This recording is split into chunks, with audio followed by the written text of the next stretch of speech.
నాయకుడు ఒకనాడు తెలుగు వాళ్ళంటే మదరాసీలని పిలుస్తున్న సందర్భంలో తెలుగువాడి ఆత్మగౌరవాన్ని ప్రపంచానికే చాటి చెప్పిన గొప్ప నాయకుడు నందమూరి తారక రామారావు గారని ఈ వేదిక మీద నుంచి సగర్వంగా నేను తెలియజేస్తున్నా.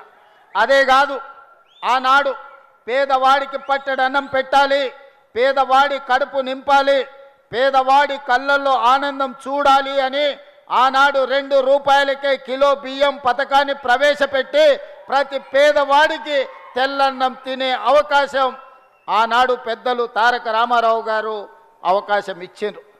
ఈనాడు ఆ రోజు ఎన్టీ రామారావు గారు ప్రవేశపెట్టిన 2 రూపాయల కిలో బియ్యం పథకాన్ని ఈరోజు ఉత్తమ్ కుమార్ రెడ్డి గారు పౌర సరఫరాల శాఖ మంత్రిగా బాధ్యత చేపట్టిన తర్వాత ఈ పథకాన్ని ఇంకా వినూత్నంగా పేదలకు అందుబాటులోకి తీసుకెళ్ళాలి అని దొడ్డు బియ్యం కాదు సన్న బియ్యం ఇవ్వాలి, నాణ్యమైన బియ్యం ఇవ్వడం ద్వారా ప్రతి పేదవాడి కడుపు నింపాలి అని ఈరోజు రాష్ట్రంలో 3,17,00,000 మందికి ప్రతి వ్యక్తికి 6 కిలోలు ఉచితంగా సన్న బియ్యం పథకాన్ని ప్రవేశపెట్టి ఈరోజు ప్రతి పేదవాడిని కడుపు నింపాలి, ప్రతి పేదవాడి ఆకలి తీర్చాలి అని ఈ పథకాన్ని కొనసాగిస్తున్నాం.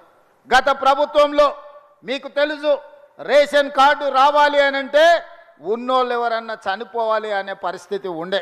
కానీ మన ప్రభుత్వం వచ్చిన తర్వాత ప్రజాపాలనలో లక్షలాది రేషన్ కార్డులు పేదవాళ్ళకు అందించి ఆ రేషన్ కార్డులు ఇచ్చిన ప్రతి వాళ్లకు సన్న బియ్యం పేదవాళ్లకు తీసుకొచ్చి ఇచ్చి పేదవాడి కడుపు నింపే ప్రయత్నం మన ప్రభుత్వం చేస్తున్నది. ఈ వేదిక మీద నుంచి పెద్దలు ఉత్తమ్ కుమార్ రెడ్డి గారికి నేను సూచన చేస్తున్నా, ఇంకా ఎవరైనా తెలంగాణ రాష్ట్ర నలుమూలలో రేషన్ కార్డు రాని వాళ్ళు ఎవరున్నా ప్రతి పేదవాడికి రేషన్ కార్డు ఇవ్వండి, రేషన్ కార్డు ఇచ్చిన ప్రతి వాడికి సన్న బియ్యం ఇవ్వండి.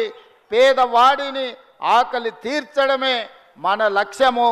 ఇదే నందమూరి తారక రామారావు గారికి ఘనమైన నివాళి అని నేను ఈ సందర్భంగా చెప్తున్నా.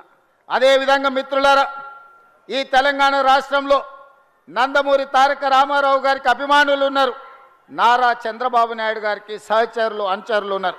వాళ్ళందరికీ నా విజ్ఞప్తి ఒక్కటే, ఈ తెలంగాణ రాష్ట్రంలో తెలుగుదేశం ఉండొద్దని కక్ష గట్టి ఆ పార్టీ నాయకత్వాన్ని దెబ్బతీసిన చంద్రశేఖరరావును బీఆర్ఎస్ను సమూలంగా 100 మీటర్ల గోతి తీసి పాతి పెట్టినప్పుడే